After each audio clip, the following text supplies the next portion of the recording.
أشهد أن لا إله إلا الله وحده لا شريك له وأشهد أن محمدا عبده ورسوله أما بعد فأعوذ بالله من الشيطان الرجيم بسم الله الرحمن الرحيم الحمد لله رب العالمين الرحمن الرحيم مالك يوم الدين إياك نعبد وإياك نستعين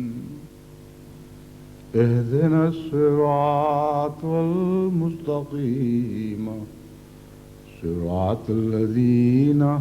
أنعمت عليهم غير المغضوب عليهم ولا الضالين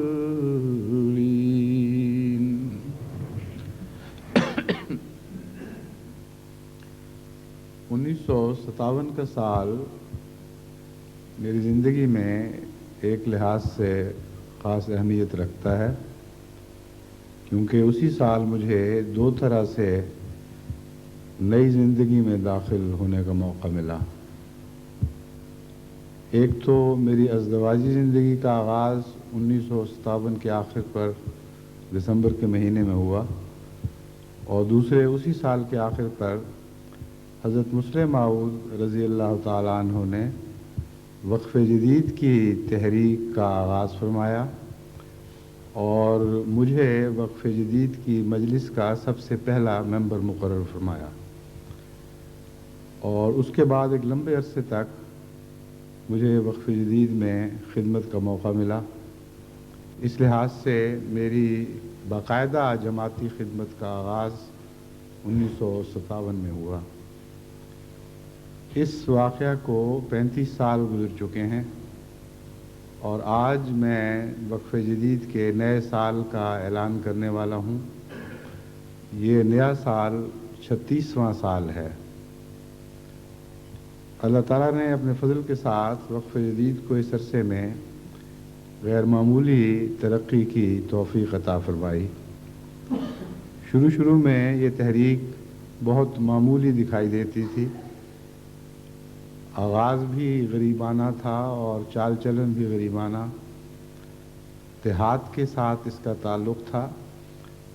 اور دیہاتی معلمین جو اس تحریک کے تابع خدمت پر مامور تھے، ان کا ماہانہ گزارا بھی بہت ہی معمولی، بلکہ اتنا معمولی کہ ایک عام مزدور سے بھی بہت کم تھا۔ لیکن اللہ تعالیٰ کے فضل سے بڑی قناعت کے ساتھ اور بڑی خوش خلقی کے ساتھ انہوں نے ہر گزارے پر گزارا کیا، اور خدمت دین میں بہت جلد آگے بڑھنے لگے، یہاں تک کہ تھوڑے ہی عرصے کے اندر وقف جدید کا سالانہ بیعتوں کا ریکارڈ باقی اس قسم کی دوسری تمام انجمنوں کے اداروں یا تحریکات سے آگے نکل گیا، اور لمبے عرصے تک وقف جدید بیعتیں کروانے کے میدان میں اول رہی۔ اسی طرح وقف جدید کو ایک بہت ہی عظیم الشان خدمت کا تھر کے علاقے میں موقع ملا۔ یہ وہ علاقہ ہے جہاں ہندو بکثرت آباد ہیں، اور یہی ایک وہ علاقہ ہے جہاں آج بھی مسلمانوں کے مقابل پر ہندوؤں کی اکثریت ہے، لیکن اکثر ہندو اچھوت کہلانے والے ہیں، یعنی ہندوؤں کی طبقاتی تقسیم کے لحاظ سے سب سے نچلے درجے سے تعلق رکھتے ہیں۔ وقف جدید کا آغاز جس سال ہوا ہے اسی دوران عیسائیوں نے جو امریکہ سے غیر معمولی طور پر مدد حاصل کر رہے تھے، تھر کے علاقے پر وہاں کے باشندوں کو عیسائی بنانے کے لیے یلغار کی، اور اس لحاظ سے یہ الہی تحریک خاص طور پر اہمیت اختیار کر جاتی ہے کہ اگر وقف جدید کی تحریک جاری نہ ہوئی ہوتی اور جماعت احمدیہ کو تھر کے علاقے میں اس طرح خدمت کا موقع نہ ملتا تو بعید نہیں کہ وہاں بہت تیزی کے ساتھ عیسائیت پھیل جاتی۔ لیکن خدا تعالیٰ کے فضل سے اس بروقت تحریک کے نتیجے میں جب ہم نے معلمین تقسیم کرنے کے لیے مختلف علاقوں کے جائزے لیے تو معلوم ہوا کہ تھر کے علاقے میں بڑی شدید ضرورت ہے۔ ایک تو ویسے بھی ہندوؤں میں تبلیغ کی خاطر وہی علاقہ موزوں تھا، دوسرے علم ہوا کہ عیسائیوں نے بہت بڑی یلغار کر رکھی ہے اور امریکن غذائی امداد کا ایک بہت بڑا حصہ اس علاقے کی طرف منتقل کیا جا رہا ہے۔ چنانچہ جب میں نے وہاں دورہ کیا اور حالات کا جائزہ لیا تو عموماً یہی مشورہ دیا گیا کہ جماعت کی طرف سے بھی کوئی امدادی پروگرام مقابل پر جاری ہونا چاہیے، ورنہ یہاں کامیابی مشکل ہے۔ اس پر میں نے اس تجویز کو نہ صرف سختی سے رد کیا بلکہ آئندہ بھی ہمیشہ اس تجویز کی اس کے سوچ کے دروازے بھی سب پر بند کر دیے، اور میرا استدلال یہ تھا کہ جہاں تک دولت کے ذریعے مذہب تبدیل کرنے کا تعلق ہے، نہ ہم اس میدان کے کھلاڑی ہیں، نہ ہم اس بات کے قائل ہیں، نہ ہمیں توفیق ہے کہ ہم دنیا کی بڑی بڑی طاقتوں کا اس میدان میں مقابلہ کر سکیں۔ اگر ہم 1 روپیہ خرچ کریں تو امریکہ 10 لاکھ روپیہ خرچ کر سکتا ہے، اور اگر روپے کی لالچ میں یا لالچ نہ بھی کہیں، ضرورت مند کی مدد پوری کر کے اسے اپنی طرف متوجہ کرنا ہے تو ضرورت بے انتہا ہے، اسے آپ پورا نہیں کر سکتے۔ ایک پیاس بھڑکا دیں گے اور جس قسم کی پیاس بھڑکائیں گے اس قسم کا پانی آپ کے پاس نہیں ہوگا۔ اس لیے نہایت ہی جاہلانہ حرکت ہوگی اگر ہم مالی امداد کے ذریعے امریکن طاقتوں کا یا مغربی طاقتوں کا مقابلہ کریں۔ دوسرا پہلو یہ تھا کہ یہ لوگ غریب ہیں اور بہت ہی لمبے عرصے سے خود اپنے ہم مذہب لوگوں کی حقارت کا نشانہ بنے رہے ہیں، یعنی ہزارہا سال سے انسانی طبقات میں سب سے زیادہ ذلیل سمجھے جانے والے لوگ تھے۔ ان سے میں نے کہا کہ آپ ان کی ذلتوں میں اضافہ کرنے کا سوچ کس طرح سکتے ہیں؟ یہ غریب عزت دار ہیں، غربت میں بھی ان کو ابھی ہاتھ پھیلانے کی عادت نہیں، ان میں بھکاری کوئی آپ کو نظر نہیں آئے گا۔ غریب فاقہ کش مزدور کثرت سے دیکھیں گے لیکن کوئی فقیر ان میں دکھائی نہیں دے گا، بڑی محنت کش قوم ہے۔ تو میں نے کہا کہ ایک ایسی باعزت قوم کو جس کا نفس معزز ہے اگرچہ بدن غریب ہے، اس کے اندر ایک ہی نعمت ہے خدا کی، اور وہ اس کی عزت نفس ہے۔ آپ اسے بھکاری بنا کر وہ ایک دولت بھی اس کے ہاتھ سے چھین لیں۔ چنانچہ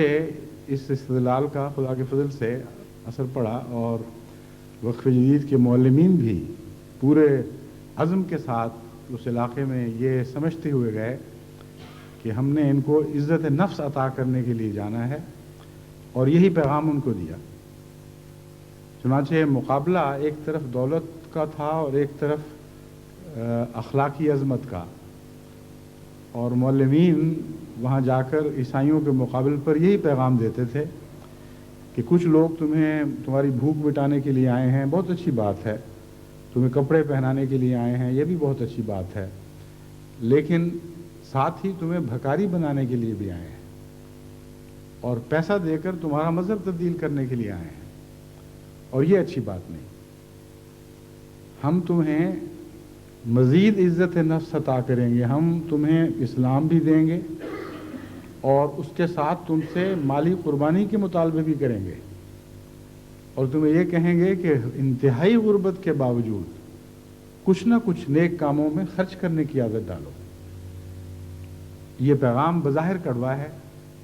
لیکن در حقیقت تمہیں تحت الثری سے اٹھا کر آسمان کی بلندیوں تک لے جائے گا۔